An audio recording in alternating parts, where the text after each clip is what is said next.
لا حول ولا قوة إلا بالله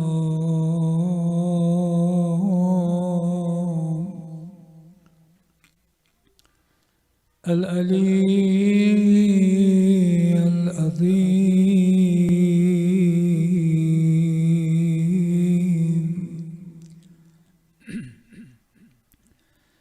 أستغفر الله الذي لا إله إلا هو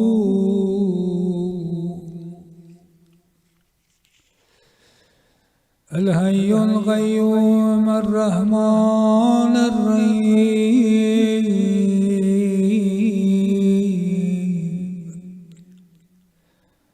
ذو الجلال والإكرام وأتوب إليه من جميع ذري وجرمي وإسرافي على نفسي وأتوب إليه.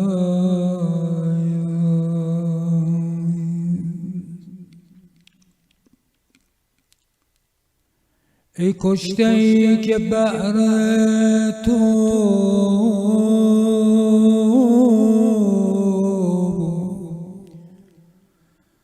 هفت آسمان گریست آقا جانم.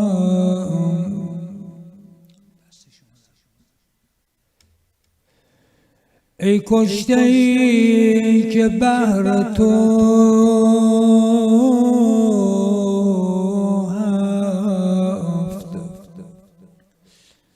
آسمان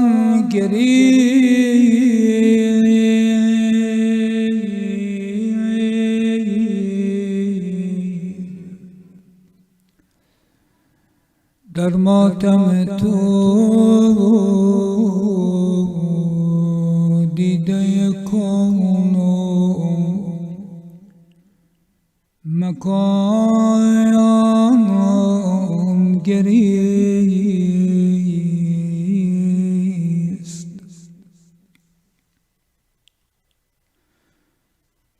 مولای من گیسو پریش کرد ز داغ تو آفتاب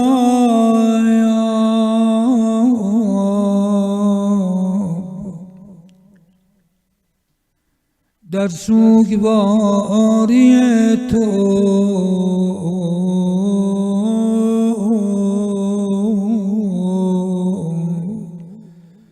زمین و زمان گریست.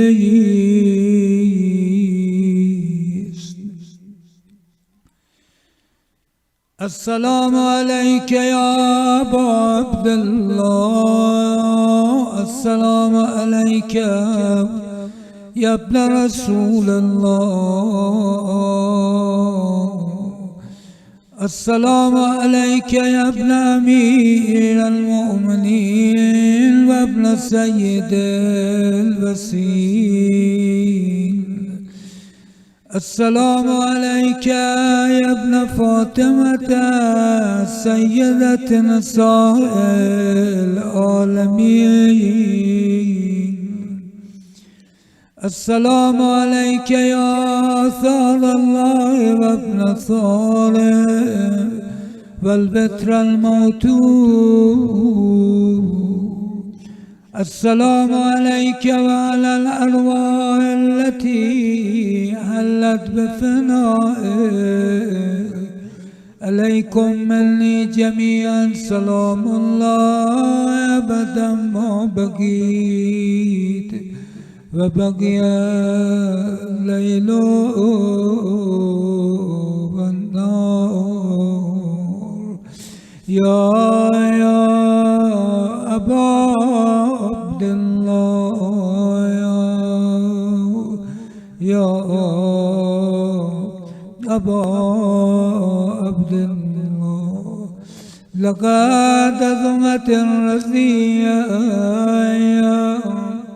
وجلت وأظمت المصيبة بك علينا وعلى جميع أهل الإسلام، وجلت وأظمت مصيبته في السماوات على جميع أهل السماء.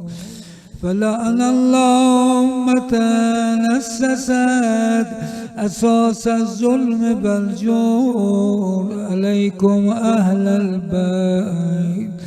فلعن الله أمة لفتكم عن مقامكم وأضالتكم عن مراتبكم التي رتبكم الله فيها.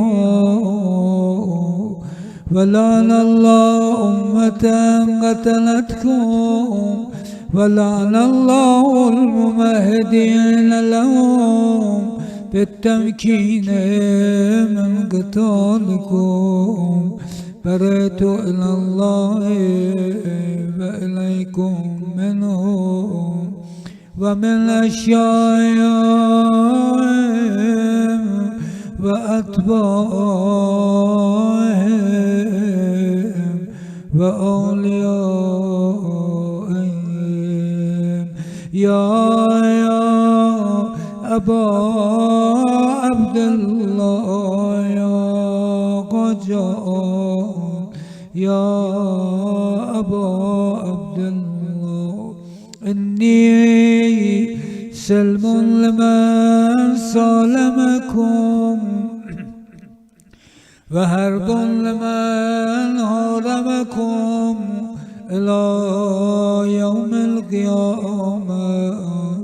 ولعن الله آل زياد وآل مروان، ولعن الله بني أمية قاطبة، ولعن الله ابن مرجانا، ولعن الله عمر بن سعد، ولعن الله شمرا، ولعن الله أمة أسرجت وألجمت وتنقبت لقتالي بأبي أنت وأمي. لقد أظم مصابي بك، فأسأل الله الذي أكرم مقامك وأكرمني بك أن يرزقني طلب ثارك مع إمام منصور من أهل بيت محمد صلى الله عليه وآله. اللهم اجعلني عندك وجيها بالحسين عليه السلام في الدنيا والآخرة. يا أبا عبد الله، يا أبا عبد الله إني أتقرب إلى الله وإلى رسوله وإلى أمير المؤمنين وإلى فاطمة وإلى الحسن وإليك بمبالاته وبالبراءة ممن قاتلك ونسب لك النار، وبالبراءة ممن أسس أساس الظلم والجور عليكم، وأبرأوا إلى الله وإلى رسوله ممن أسس أساس ظالم وبنى عليه بنيانا وجرى في ظلمي وجوري عليكم وعلى أشيائكم برئت إلى الله وإليكم منهم وأتقرب إلى الله ثم إليكم بموالاتكم وموالاة وليكم وبالبراءة من أعدائكم والناصبين لكم وبالبراءة من أشيائهم وأتباعهم إني سلمان لمن سالمكم وهرب لمن هاربكم وولي لمن والاكم وعدو لمن عاداكم فأسأل الله الذي أكرمني بمعرفتكم ومعرفة أوليائكم ورزقنا البراءة من أعدائكم أن يجعلني معكم في الدنيا والآخرة وأن يثبت لي لكم قدم الصدق في الدنيا والآخرة وأسأل أن يبلغني المقام المحمود لكم إلا الله وأن يرزقني طلب ثاريكم إمام هدى ظاهر ناطق بالحق منكم وأسأل الله بحقكم وبالشأن الذي لكم عنده أن يؤتيني مصابي بكم أفضل ما يؤتي مصابا بمصيبته مصيبة معظم وعظم رضي في الإسلام وفي جميع السماوات والأرض اللهم اجعلني في مقامي هذا ممن تنالوا من صلوات ورحمة ومغفرة اللهم اجعل محياي محيا محمد وآل محمد ومماتي ممات محمد وآل محمد اللهم إنا هذا يوم تبركت به بنو أمية وابن عكلة الأكباد اللئيم ابن اللعين على لسانك ولسان نبيك صلى الله عليه وآله في كل موطن وموقف وقف في النبي صلى الله عليه وآله اللهم الآن أبا سفيان ومعاوية ويزيد بن معاوية عليهم منك اللعنة أبد الآبدين وهذا يوم فرد بين آل زياد وآل مروان بقتلهم الحسين صلوات الله عليه اللهم فضاعف عليهم اللعن منك والعذاب الأليم. اللهم إني أتقرب إليك في هذا اليوم وفي موقف هذا وأيام حياتي بالبراءة منه واللعنة عليهم وبالمبالاة لنبيك وآل نبيك عليه وعليهم السلام. اللهم الآن أول ظالم ظلم حق محمد وآل محمد وآخر تابع له على ذلك.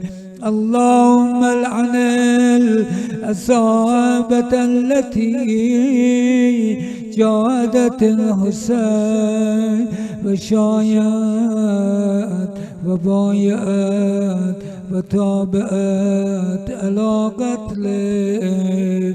اللهم العنهم جميعا. السلام عليك يا أبا عبد الله. به یاد همه اونایی که تو این مسجد بودن فراز از دعا رو همه با هم میخوندیم. السلام علیک یا ابا عبدالله و علی الارواح التي حلت بفنائك. عليك مني سلام الله أبدا ما بقيت وبقيت ليل والنور بلايا جعل الله آخر العهد مني لزيارتكم.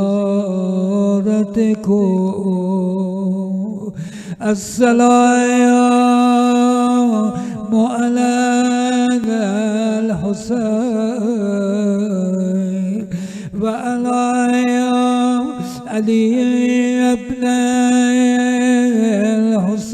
الحسين وعلى أولاد الحسين وعلى أصحاب الحسين وعلى أنصار الحسين.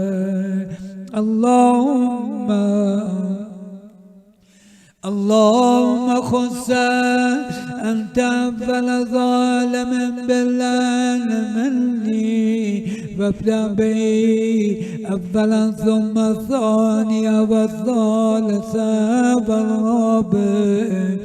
اللهم الآن يزيد خامسا والآن عبيد الله بن زياد وابن مرجانا وعمر بن سالم وشمرا وآل أبي سفيان وآل زياد وآل مروان إلى يوم القيامة.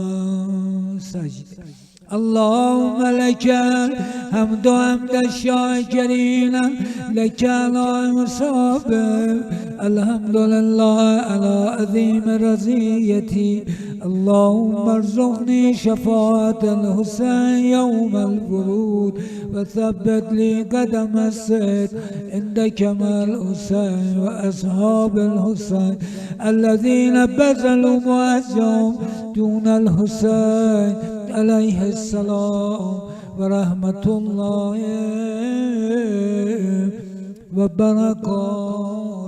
خداوند انشالله ثوابی از مجلس ما، زیارت ما، قرآن ما، سخنرانی ما، عزاداری ما به روح همه اموات خصوصا همه عزیزانی که تو این مسجدهای دیگه بودن، آقای موسوی، آقای روحانی، آقای شمس، عزیزانی که اسمشون یادم نیست، انشالله خداوند عاید و واصل کنه، عنایت کنید جهت شادی رو همشون. در معیت فاتحه یه صلوات بلند ختم کنید. اللهم صل علی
سلام علیکم و رحمت الله.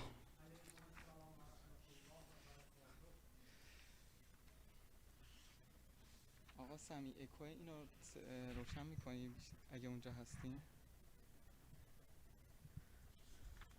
صلوا علی محمد و آل محمد.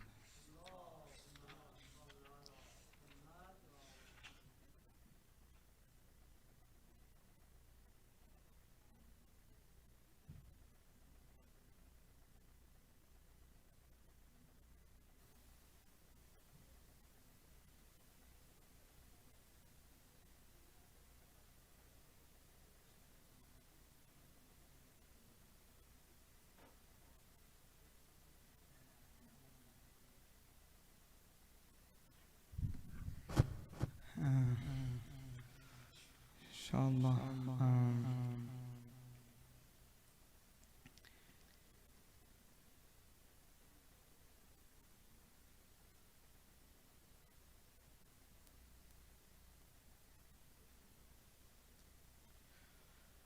Inshallah, I'll be reciting a few verses from Surah Al-Baqarah, verse number 197.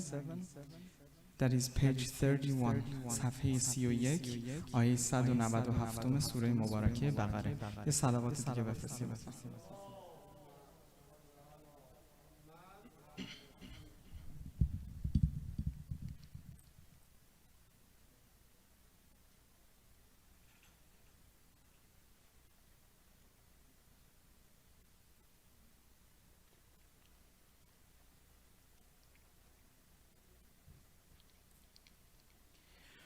أعوذ بالله من الشيطان الرجيم.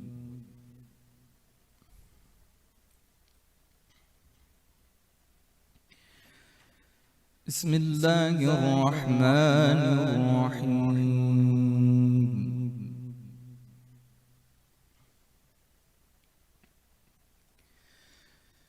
الحج أشهر معلومات،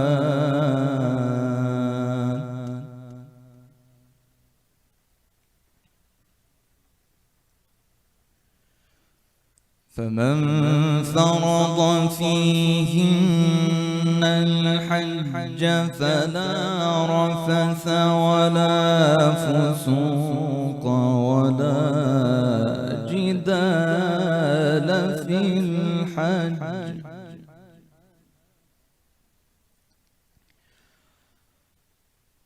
وما تفعلوا من خير يعلمه الله،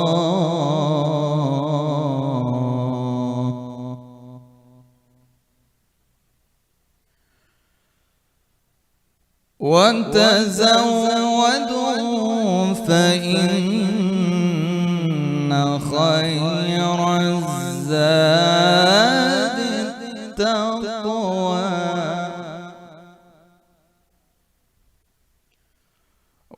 واتقون يا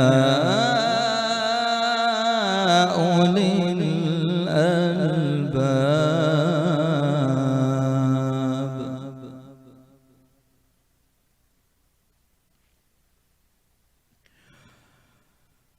وما تفعلوا من خير يعلمه الله،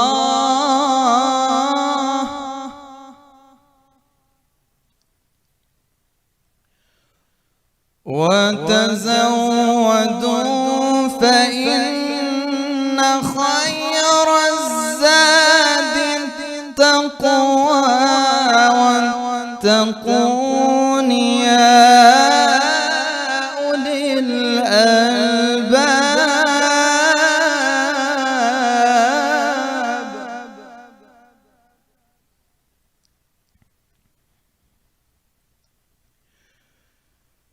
ليس عليكم جناح أن تبتغوا فضلا من ربكم،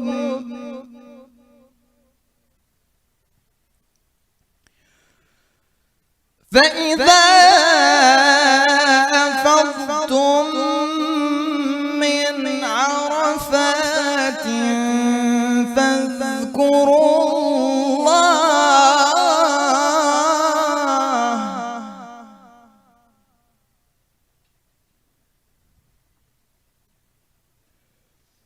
فإذا أفضتم من عرفات فاذكروا الله عند المشعر الحرام،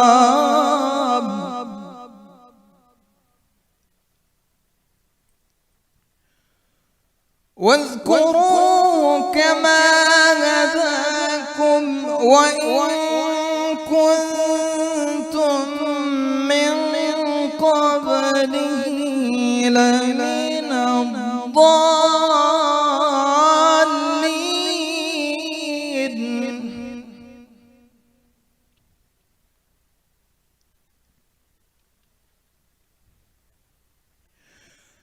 ثم أفيضوا من حيث أفاض الناس واستغفروا الله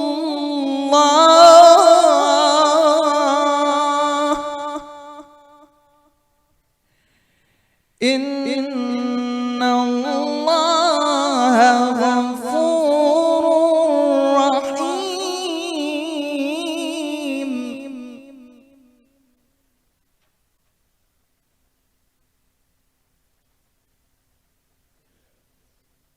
فإذا قضيتم مناسككم فاذكروا الله كذكركم آباءكم أو أشد ذكرا.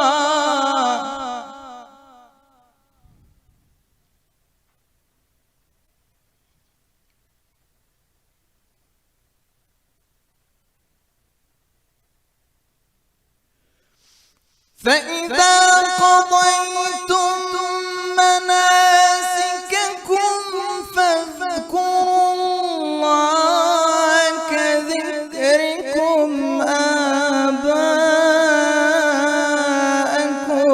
أو أشد ذكرا.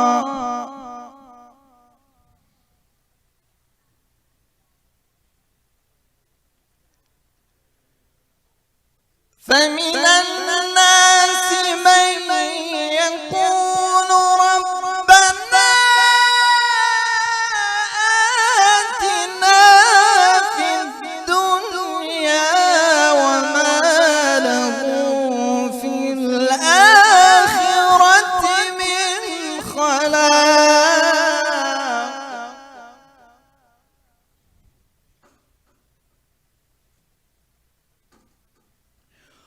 ومنهم من يقول ربنا آتنا في الدنيا حسنة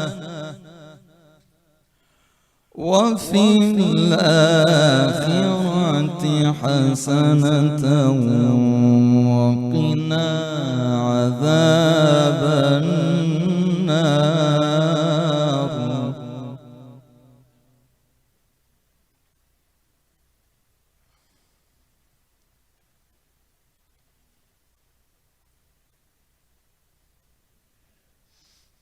ربنا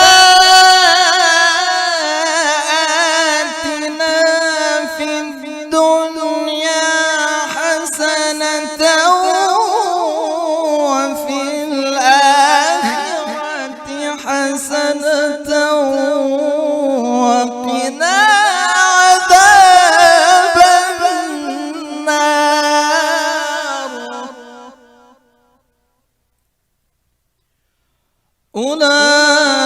أولئك لهم نصيب مما كسبوا.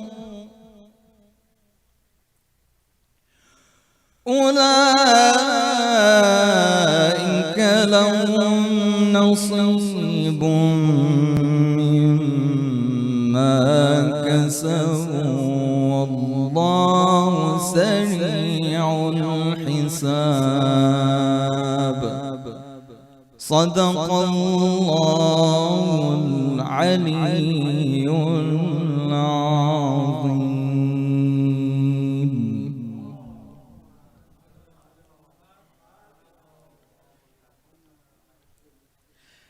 أعوذ بالله من الشيطان الرجيم. بسم الله الرحمن الرحيم.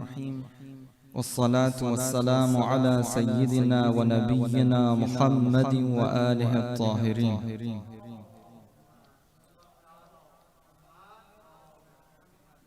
Dear brothers and sisters, Assalamu alaikum wa rahmatullahi wa barakatuh.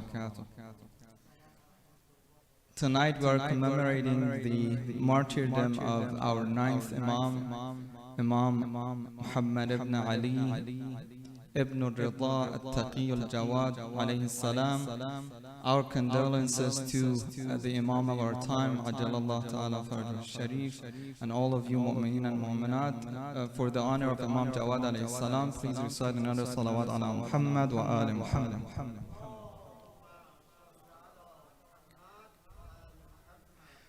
Let me just thank Haj Aghay Tahirian for the beautiful recitation of the Ziyarah Ashura. For Haj Aghay Tahirian and his family, please recite another salawat ala Muhammad wa ali Muhammad.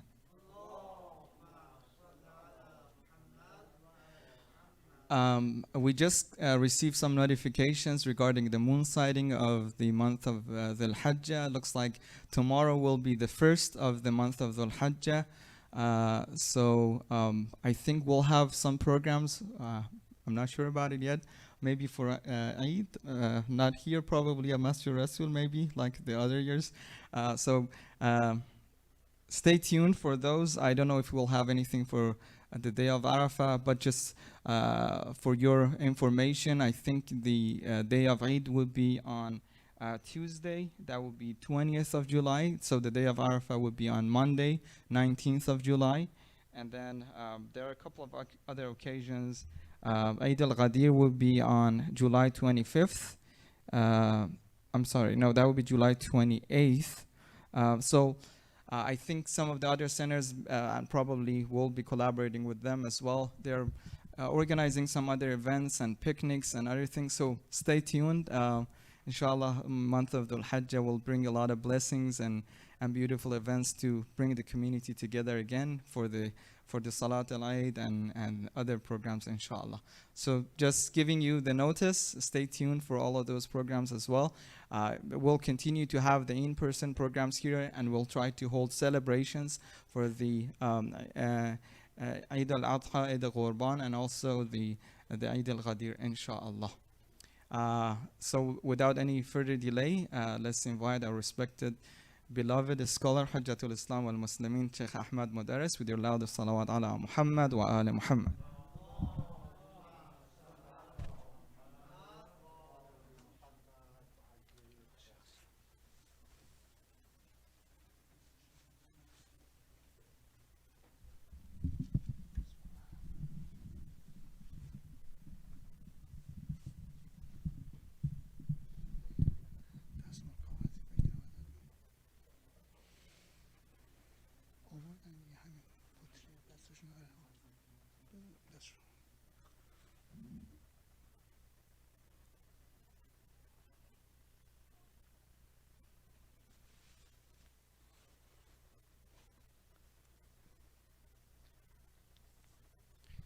Assalamu alaikum wa rahmatullahi wa barakatuh.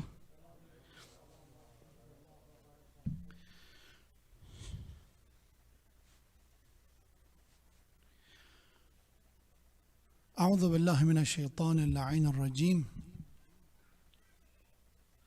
بسم الله الرحمن الرحيم. لا حول ولا قوة إلا بالله العلي العظيم. الحمد لله الذي لا نفاد له ودائما الحمد لله الذي جعل الحمد مفتاحا لذكره وسببا للمزيد من فضله ودليلا على آلائه وعظمته، ثم الصلاة والسلام على خير خلقه وحبيبه حافظ سره ومبلغ رسالاته حبيب إله العالمين أبي القاسم المصطفى محمد. اللهم صل على محمد وآل محمد. صلى الله عليه وعلى أهل بيته الطيبين الطاهرين المعصومين المكرمين، سيما بقية الله في السماوات والأراضين. قال الله تبارك وتعالى في القرآن الكريم: ووصينا الإنسان بوالديه حملته أمه وهنا على وهن وفصاله في عامين أن اشكر لي ولوالديك إلي المصير. صدق الله العلي العظيم. For the honor of Mawlana wa Sayyidina Rasulullah, His Immaculate Progeny Ahlul Bayt, recited salawat ala Muhammad wa ali Muhammad.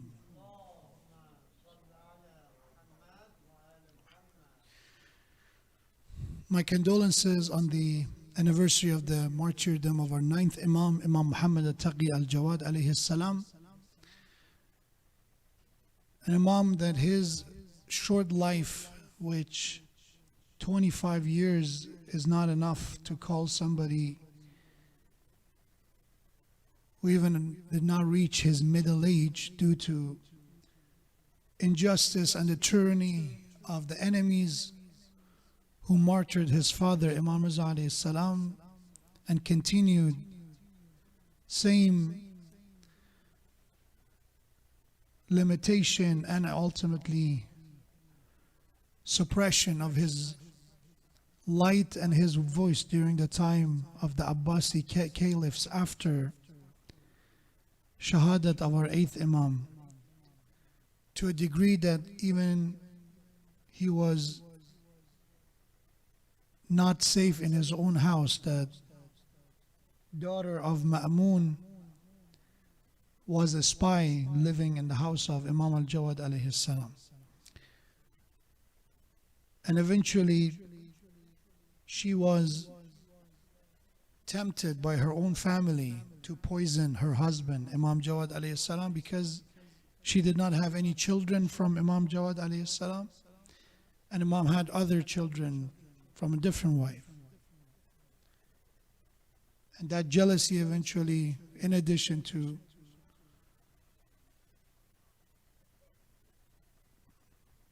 the temptation that came from her uncle Mu'tasim and her family, led to Shahadat of our 9th Imam, Imam Muhammad Taghi al-Jawad alayhi salam. May Allah subhanahu wa ta'ala, by the honor of His closest servants, His most pious and virtuous servants, give us a tawfiq of acquiring and attaining taqwa, piety and virtue in our life, and help us to be generous and exercise infaq in our lifetime with the salawat ala Muhammad wa ala Muhammad.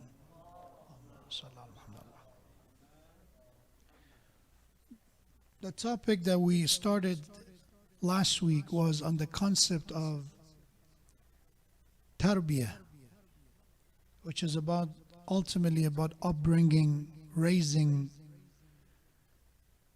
children, but specifically for us as someone that we are already parents, or we will be parents one day inshallah. It's important to know what are some of the important elements that we have to keep in mind in regards of tarbiyah. And we talked about the root of the word tarbiyah. The word Rab is the root of this word. Murabbi, tarbiyah, these are all derivatives of the word Rab. And the Rab is caretaker, the one who's taking care of you, the one who's protecting you is Rab. So tarbiyah is about protecting. It's about providing for your child. Ultimately is about upbringing, raising them well. And there's some introductory point I already made. I'm not going to go back to that. But if you remember, the last point I mentioned was, in order to learn about tarbiyah, it's important to know that it's not one single approach that is complete. We need to take care of the physical well-being and health of the child for tarbiyah.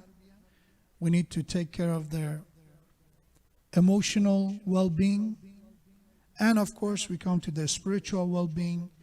All of them together, that balanced approach will help us to raise a better family, better children. And tonight I'm going to start with the first one, which is from the Islamic point of view. I'm not talking here as a dietitian, so don't take my word as a doctor or a dietitian. I'm not a medical expert. I don't have qualification. From Islamic point of view, what is the Islam's opinion about health and well-being of a child? Specifically when we talk about jism, which is the body, the physical well-being of a child. But before we start with that, I want to make additional point tonight, which again we talked about some points, introductory point last week, and I kind of at the end I touched on that. So I want to once again remind all of us of that, and we go inshallah to tarbiyatul jism, or the upbringing of the healthy child, from the physical point of view, from the Islamic perspective. And that point I want to make is that it's very important to know that tarbiyah, it starts from ourselves, from self first. Tarbiyatun nafs. If I'm negligent toward my own well-being, I will not be able to do a good job as a father or as a mother. That's the most important point to keep in mind. If as a mother I'm not healthy, I will not be able to do, let's call it a good job in raising a healthy child, if I'm not healthy enough myself. If I'm emotionally unstable, the chance of me raising a stable emotional child, a well-maintained child, is low. So first I have to keep in mind, it is important to take care of ourselves. That's another introductory point in tarbiyah. That's why in Quran Allah said, "Qu anfusakum wa ahlikum nara." Quran said first, the word qu, also we have another derivative of the same word, another form of the verb, qina, wa qina adhab an-nar, is about protection. Is about keeping yourself safe. So Quran, Allah makes a command, an order. Qu, you have to protect yourself, anfusakum. First yourselves. First you have to be a bit selfish. You have to take care of yourself. And then ahlikum, then your family. If I cannot protect myself, if I cannot do the right thing myself, how can I do anything about my child? So that's the important point. That's why even in studies today, when they talk about happy children, whatever is, it's a very subjective word, happy, what we mean by happy, how we're measuring happiness. It's a very, as I said, not a very objective definition for it. It depends how you define it. But even in the studies, that they are measuring happiness to some kind of factors, they quantify it somehow.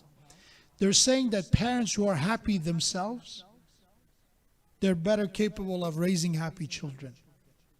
And it's not genetic, it's not because of DNA, it's not because of some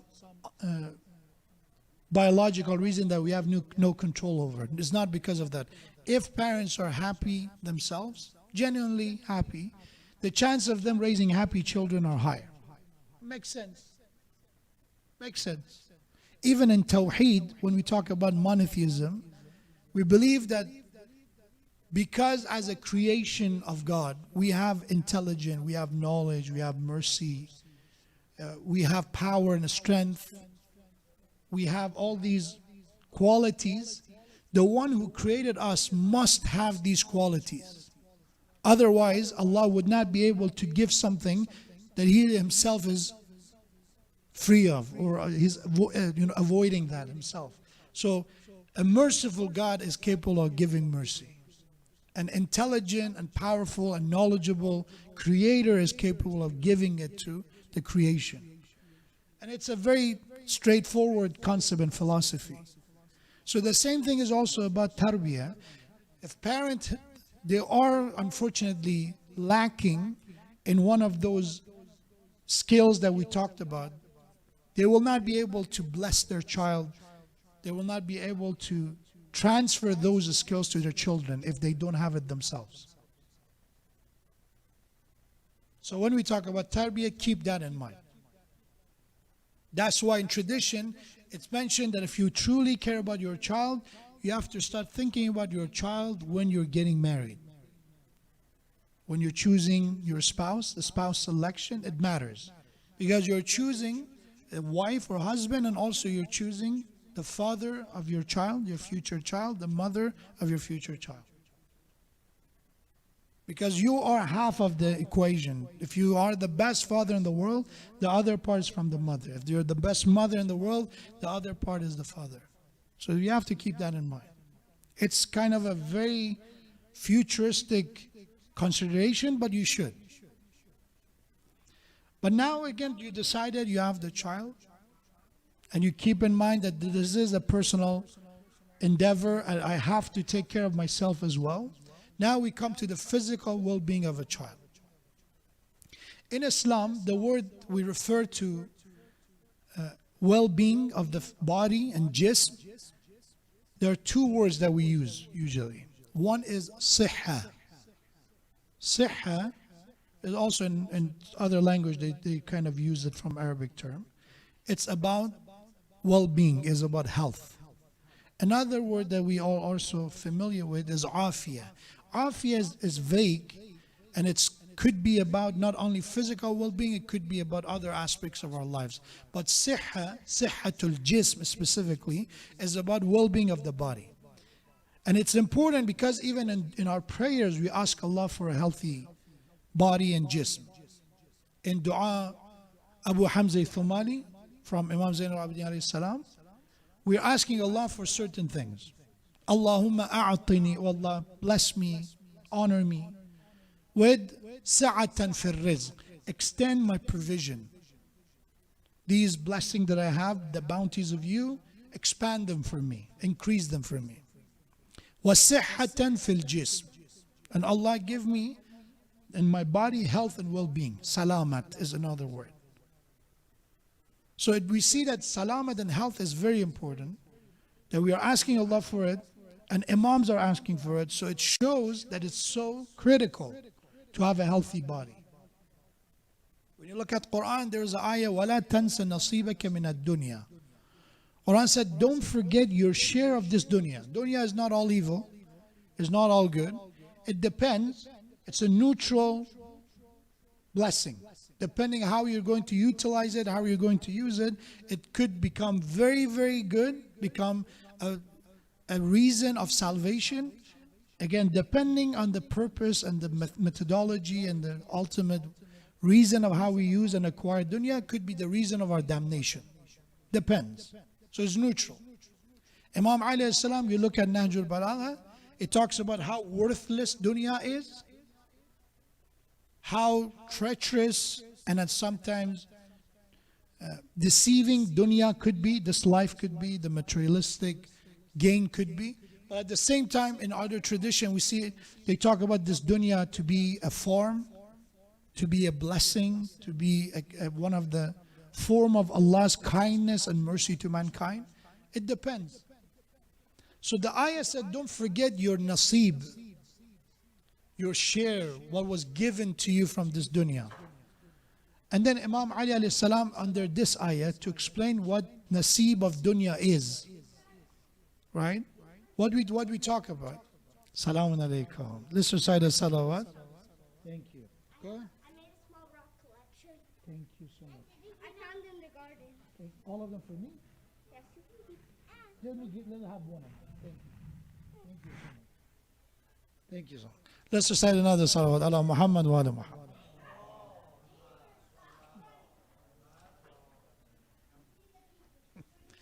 So, وَلَا تَنْسِ نَصِيبَكَ مِنَ الدُّنْيَا, it refers to this concept that Imam Ali alayhi salam said, what Allah means by your nasib, your share of this dunya, is صِحَّتَك وَقُوَّتَك وَشَبَابَك, is your health, is your strength, is your youth. These are your nasib of this dunya.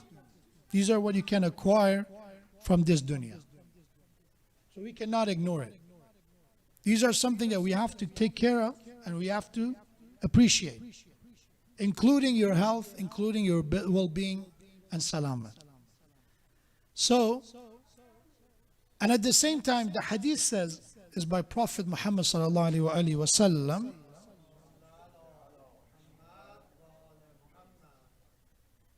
ni'matan makfuratan. There are two ni'mah, two blessing of God that is being ignored and people are most ungrateful to them.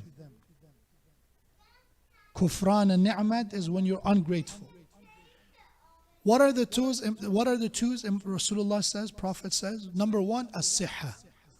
One is your health, your well-being. And second, wal-faragh, is when you have free time, when you have available time. People who have free time, they are complaining about boredom. I'm bored, I don't know what to do. And those who have a lot of things to do, they say, I'm overwhelmed, there's too much, I wish I had some time to scratch my head, I cannot do anything. So faragh and siha are the two blessings that Prophet said that the people usually ungrateful. Why? Because we don't appreciate them until we lose them. It's not like other blessing that if you don't have it, you can somehow replace it. Once they're gone, they're gone. You either have free time or you're occupied. You are either there's kind of a 1 and 0 like computer language, it's binary. You either in this state or another. You have health or you don't have it. So in the teaching of Islam, it is important to focus on health.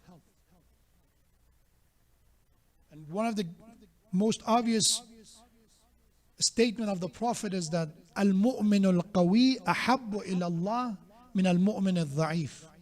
A strong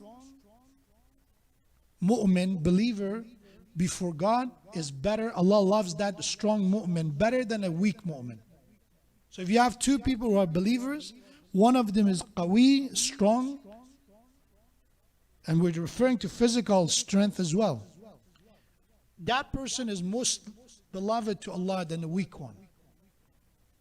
And when you look at the prophets of God, physically, they're all, if you look at the stories of them, they're known for that. Right? They're known for that strength. Even those prophets that we look at them and we think they were madloom in a sense that they were not that maybe strong to defend themselves, their forgiveness was not due to their weakness. If Jesus was known to forgive people who were abusing him, it wasn't because he was physically weak. It was because he chose to forgive. The same way when you look at Prophet, when you look at Imam Ali, if they forgave people, was not because they didn't have another choice. They were so weak that they had no choice. They couldn't retaliate. It wasn't because of weakness that they didn't retaliate. It was because of their iman, because of their great tolerance, threshold that they had. They forgive people. So what about health? What are we going to say about health from Islamic point of view? So the first thing that I just mentioned with these verses and with the tradition is that health is a gift and it has to be preserved. We have to ask for it and we have to maintain it. Like everything else that is worthy of our time and attention, our health is also worthy of our time and attention. How to do that? That's the question. How to maintain health from the Islamic point of view? The first one from the Islamic point of view, it refers to what we consume, our diet.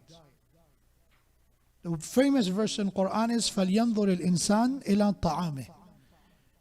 A man must look and consider their food, whatever they're consuming. There are multiple levels for it. In the tradition said, it's not just only your, table spread or your food. It's also about your what you're listening to, your cognitive food, your spiritual food. You have to also consider what are you consuming. So it's not just food of the body, it's also food of the soul. But it's also about food of the body. So in Islam it's about food.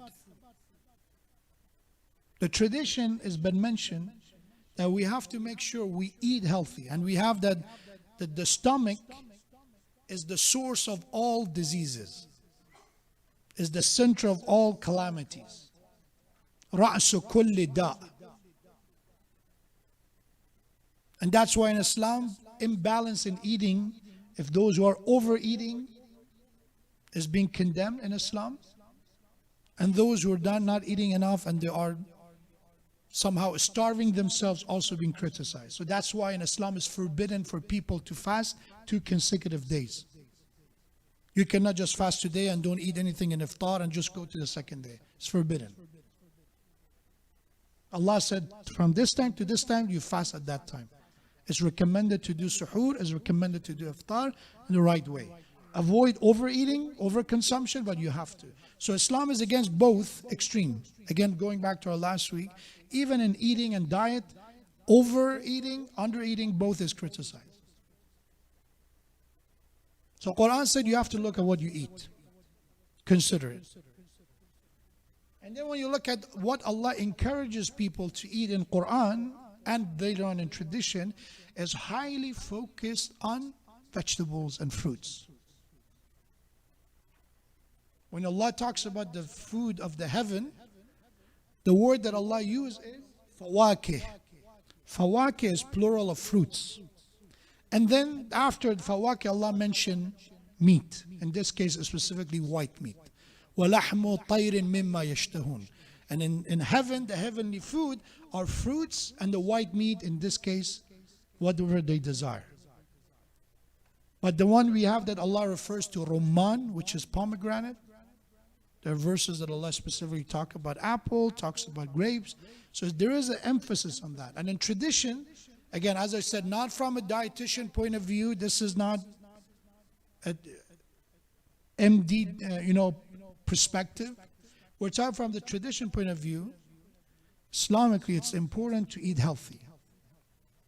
Greenery is important. We have that when Imam alayhi salam, Imam Rida alayhi salam was sitting, and then he looked at the table spread, the ma'idah, sufra, and he said there was no green, this is called vegetable, the green vegetable. There was nothing on the table spread. And Imam said, and there should be something green, some kind of vegetable in this. So there was emphasis on it. What kind of vegetable? Again, the tradition goes a lot. They talk about, the benefit and all that, and that's not the topic I want to discuss. It's rather talking about the importance of healthy diet. Which again, even today, even dietitian, you don't have to be an expert, they will tell you, junk food are foods that they're low in nutrition, and good foods, or let's call them rich foods, power foods, are vegetable and greens, right? And this is agreed upon by all dietitians, that we need more vegetables in our diet.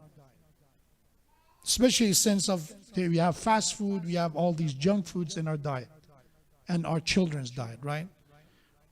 What our children have for breakfast? Cereal. What is cereal made of? Sugar, microfiber. Again, there is a microfiber. I don't know if it is. Is there any fiber in it or not? Again, I did not go against any of them, but just focusing on our diet to be something that we can quickly make. Our lifestyle is a fast and rush, ajala lifestyle, so we try to find somehow to catch up with the speed. So diet is important. That's number one. Even when we go before the child can eat, the most important diet in a child's life is mother's milk. The ayah recited from Surah Luqman, Allah subhanahu wa ta'ala talks about it. وَوَصَّيْنَا الْإِنسَانِ بِوَالِدَيْهِ. We advise man toward their parents, to care for them, to honor them.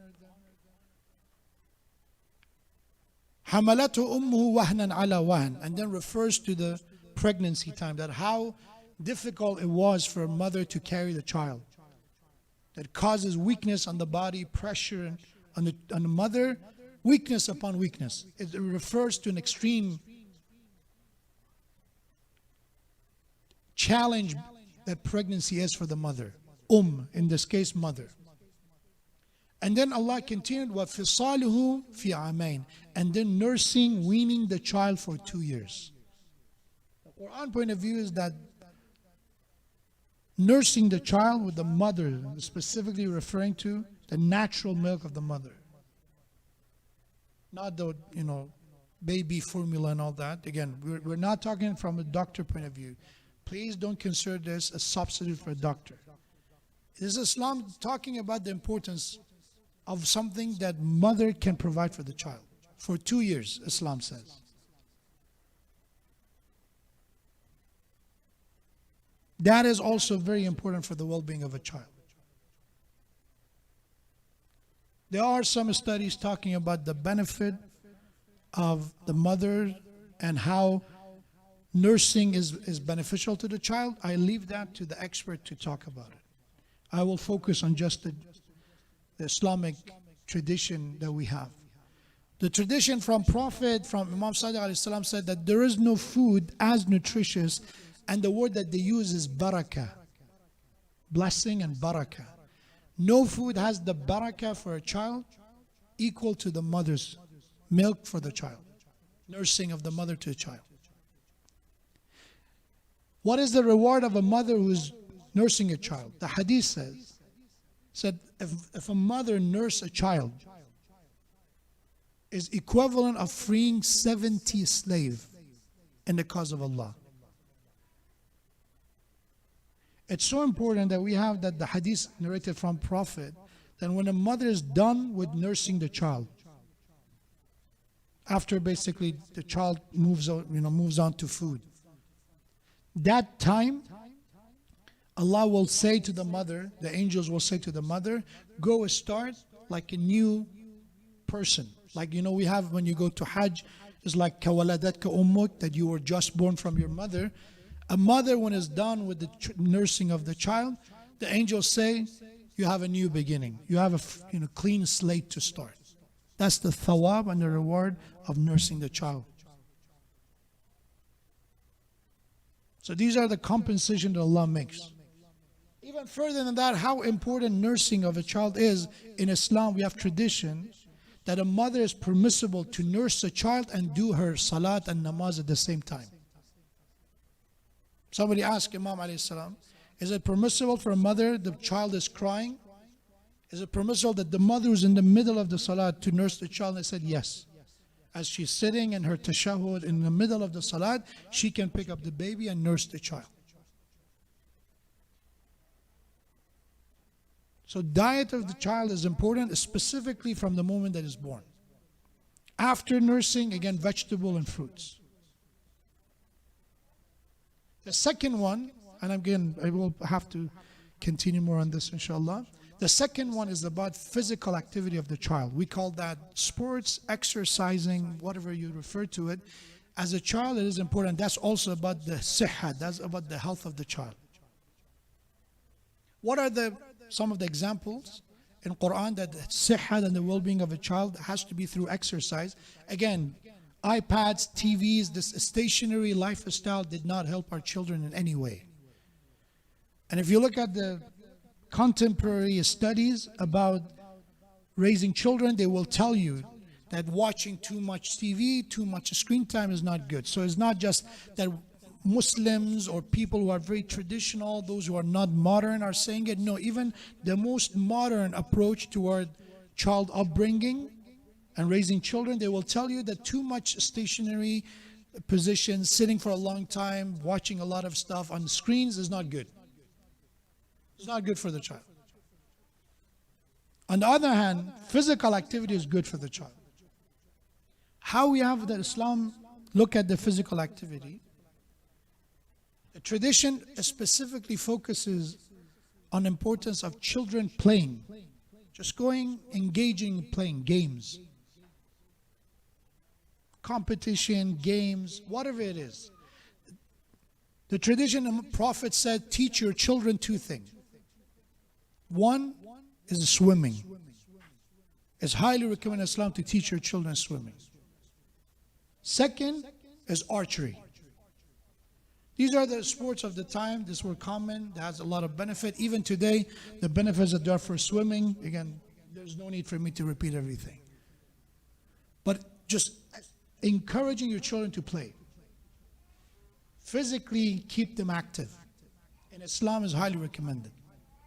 An example is a story of Yusuf and Yaqub. Brothers of Yaqub, they tried to take Yusuf with them multiple times, but Yaqub refused. Until they said one thing and Yaqub agreed. What they said? They said, "Oh Father," this is the translation of the verse. "Oh Father, let us take Yusuf with us and we will, take him with us to play. Yarta' wa yal'ab." We're taking these animals, for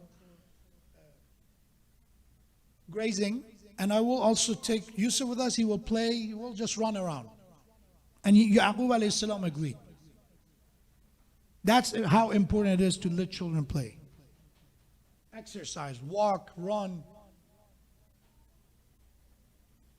Another one is that when they came back without Yusuf, the excuse they used was what? They said, we left Yusuf عند متاعنا. We left Yusuf by our luggage, by our stuff.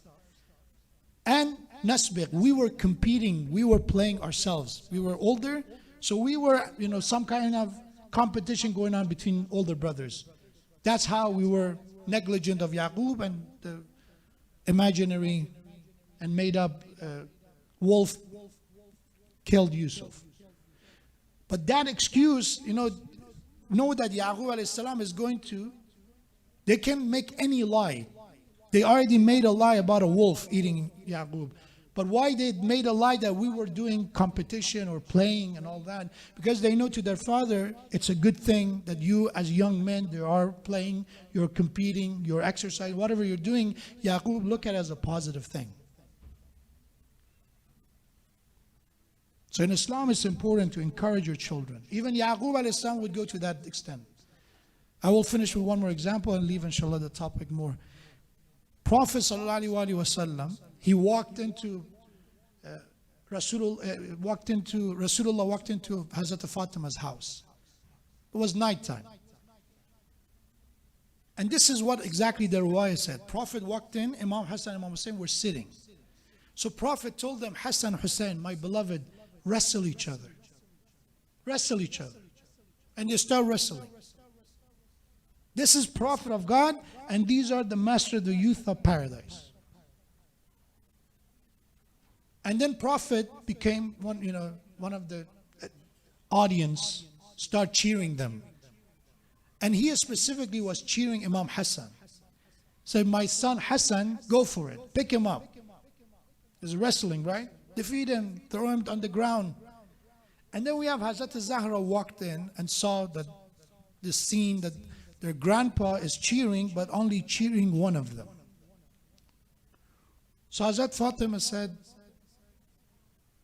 Ya Rasulullah, my father, is it fair that you are cheering and kind of praising the older child? He is the older one.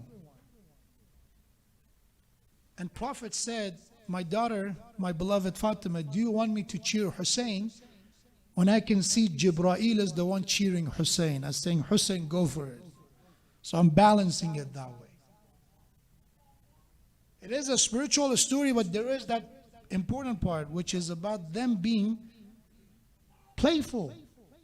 And as a father, I'm not saying necessarily copy the same scenario, but it is important to not just say, okay, my son, today is off, whatever it is. My son, sit down with me and read Quran. My son, sit down with me and do this. It's all about sitting together as a father, as a mother. That's not the way to go. We need to encourage that part of the day, part of the routine is to exercise. Part of their day is to exercise with you. Take them to the park. Take them to swings, slides, whatever it is. Please don't take them for a walk. They're children. Keep that in mind, that don't expect them to exercise the way you do. They should play. Yal'ab for a child at a young age. Yal'ab is a play. Don't say, okay, let's go do this play with me and I'm going to go jumping jack. Keep that in mind. That physical activity has to be suitable for the child as well. So inshallah, that's enough for tonight. And the continuation of the topic of tarbiyah, if I can summarize it in a minute what we said tonight. One point I made was about the importance of taking care of yourself if you want to take care of your family. So we have to pay attention to our tarbiyah to nafs, our own well-being, before putting any effort for the child. Then we started on the physical, jism tarbiyah, the tarbiyatul jism. In Farsi, it's tarbiyat badani. It's a beautiful word, but it actually needs a bit of, more than just throwing a ball in front of the child and they're chasing it. It's about, as I mentioned, about their diet, about their eat, it's about their nursing period, and also it's about how to keep them active. May Allah subhanahu wa ta'ala, by the honor of Prophet, by the honor of his family, Ahlul Bayt alayhimus salam, grant us a tawfiq of finding the true worth of our existence, which is ultimate reason that we're here, is to find our connection, relationship with Allah subhanahu wa ta'ala, and to raise children who are also in love with their Creator, children who are in love with their fellow human beings, as Imam Ali alayhi salam said, those who are either their brother in faith or their equal in their humanity, inshallah. Let's finish with a salam to our 9th Imam. As our brother Dr. Shaghi mentioned, moon was sighted in San Diego and Houston tonight. So tomorrow, it's the first day of month of Dhul Hijjah.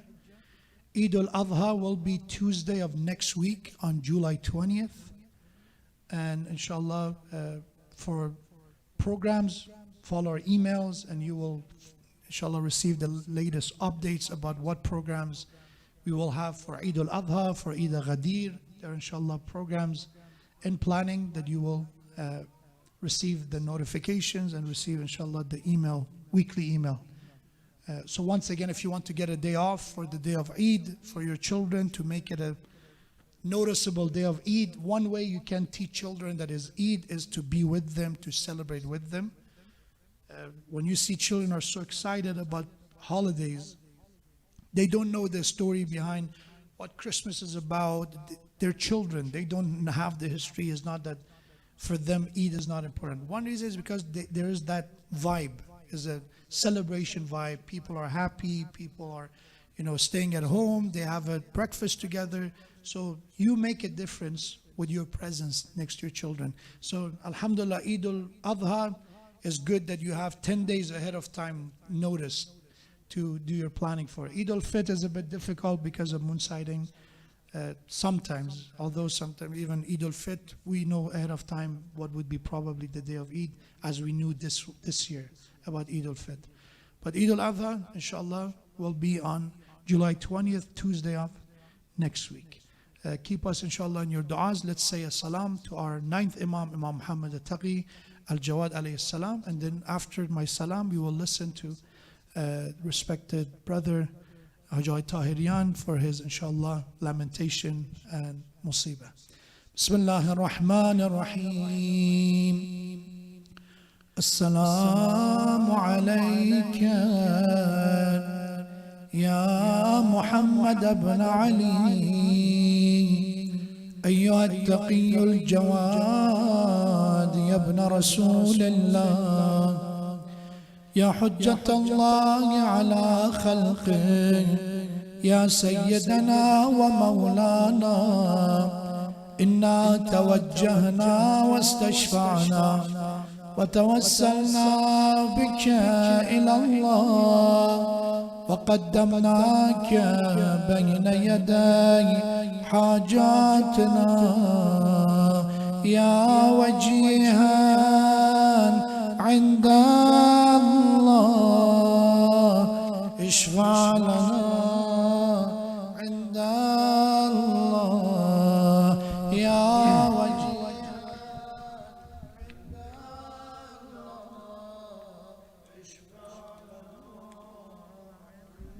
السلام عليك يا أبا جعفر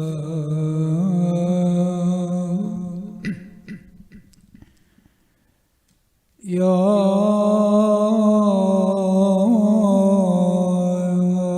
محمد بن علي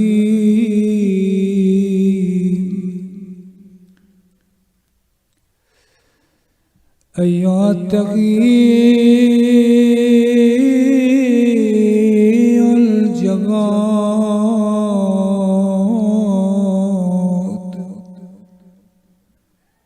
يا ابن رسول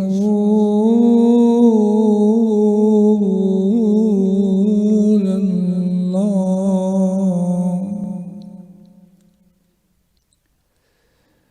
يا حجة الله على خلقه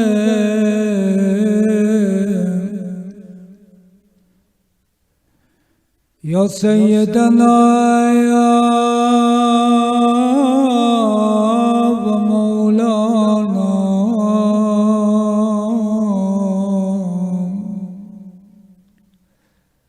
إنا توجهنا واستشفعنا وتوسلنا بك إلى الله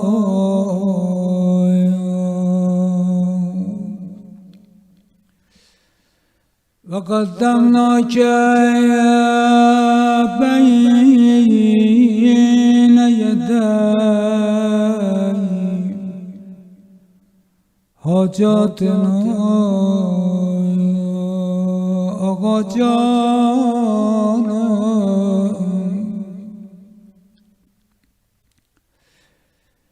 ای مرگ مدد کن که من زار بمیرم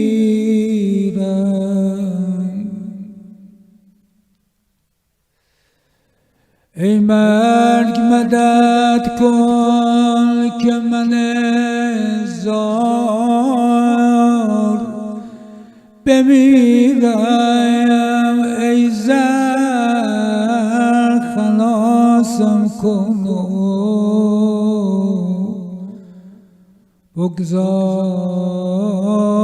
بگذار بمیرم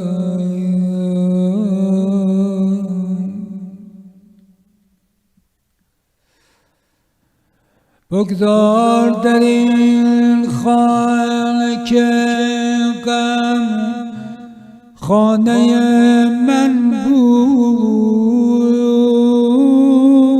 تنها قریب از ستم یار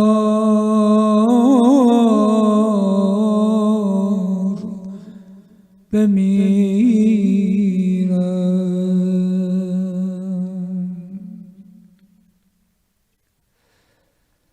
بگذار که با سوز درون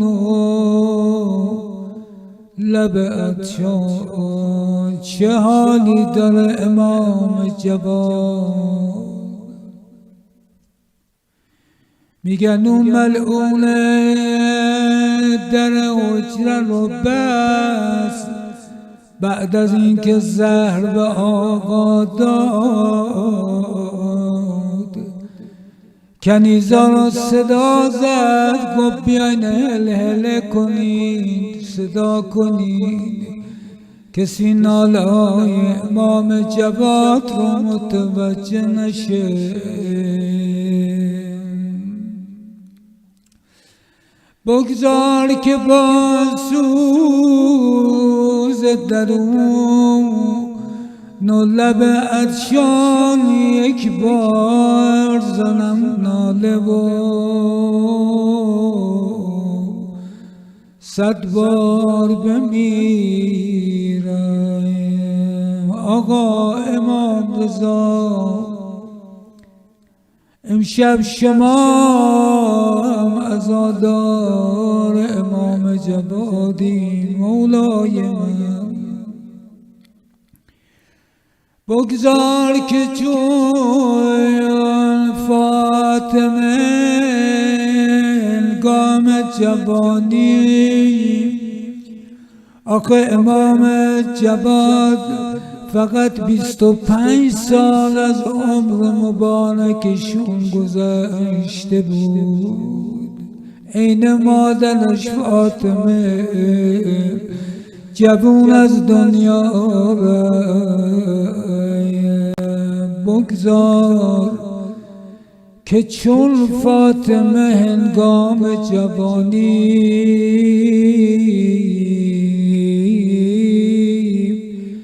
در خانه در بسته خود زار بمیرم میدونم وقت گذشته میدونم خسته ایم میدونم دیگه آخر شبه ولی خب یکی که این امام حق گردن ما دارن یه چند دقیقه همونجور که نشستین با اون دستای با معرفتتون که تو تمام مراسم‌های عزاداری به سینه‌تون میزنین با ادب یه چند لحظه هم عزاداری کنیم و انشالله همه رو به خدای بزرگ بسپاریم دیده عالم گشته بارانی، دیده عالم گشته بارانی، سینه چون دریا گشته طوفانی، سینه چون دریا گشته طوفانی، از غم اجر جواد آل طاها، از غم اجر جواد آل طاها، شیعه را باشد بلند این ذکر و آوا. وای از این غم، وای از این غم، وای از این غم، یه بار دیگه، وای از این غم، وای از این غم، وای از این غم، وای از این غم.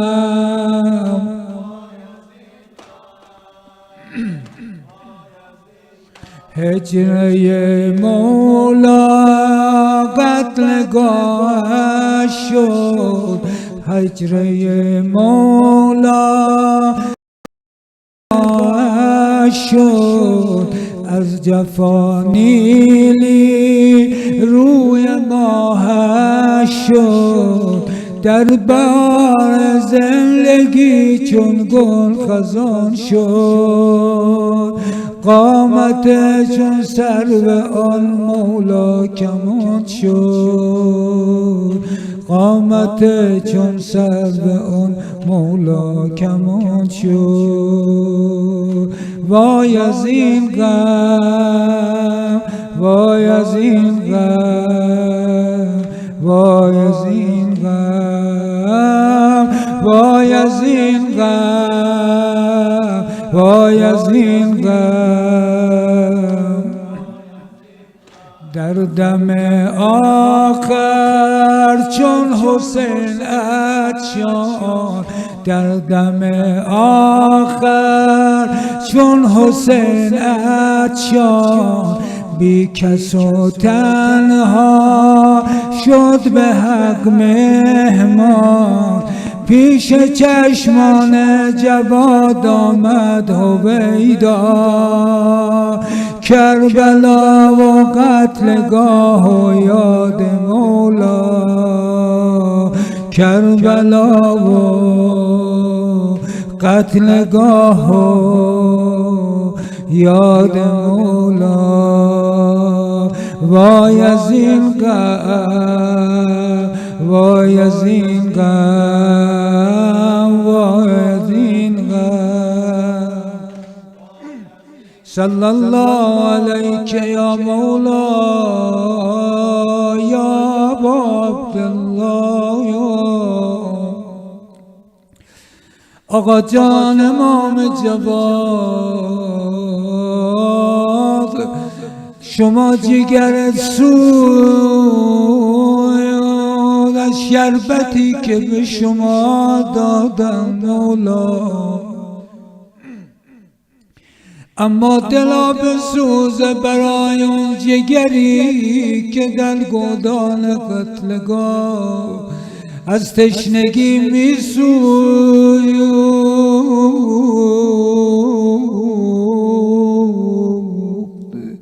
صلی الله علیک یا مظلوم یا ابا عبدالله.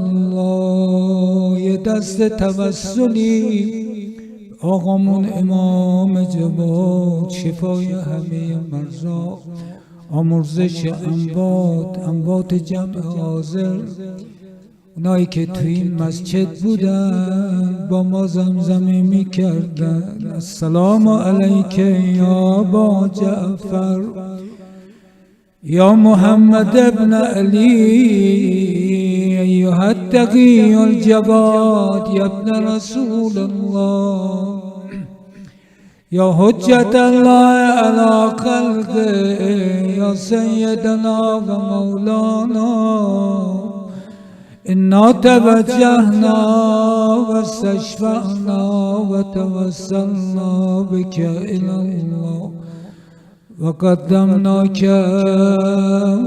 بین یدی حاجاتنا یا وجیها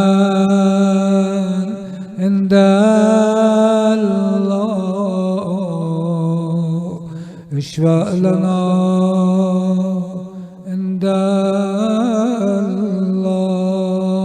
یا وجیها عند الله اشفع لنا. بیا دست دعا بالا بگیریم، میان پاکبازان جا بگیریم، برای کل بیماران اسلام شفا از حضرت زهرا بگیریم. یا وجیهتا عند الله اشفعی لنا الله یا وجیهتا عند الله اشفعی لنا عند الله. السلام علیک یا ابا عبدالله، السلام علیک یا ابن رسول الله، السلام علیک یا ابن امیر المؤمنین و ابن سید الوسیع و رحمت الله و برکاته. صلی الله علیک یا مولا یا قریب الغرباء، السلام علیک یا معین الضعفاء والفقراء، السلطان ابو الحسن علی ابن موسی الرضا و رحمت الله و برکاته. صلی الله علیک یا مولا یا صاحب الزمان، السلام علیک یا شریک القرآن، السلام علیک یا امام الانس والجان، عجل الله تعالی فرجه جمیعا و رحمت الله و برکاته. بسم الله الرحمن الرحیم.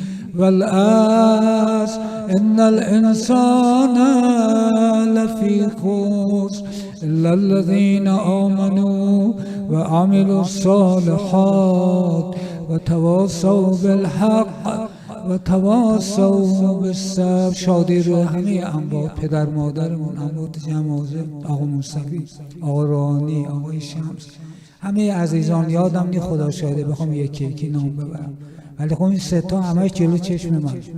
شادی روحشون، رحم الله من یقرأ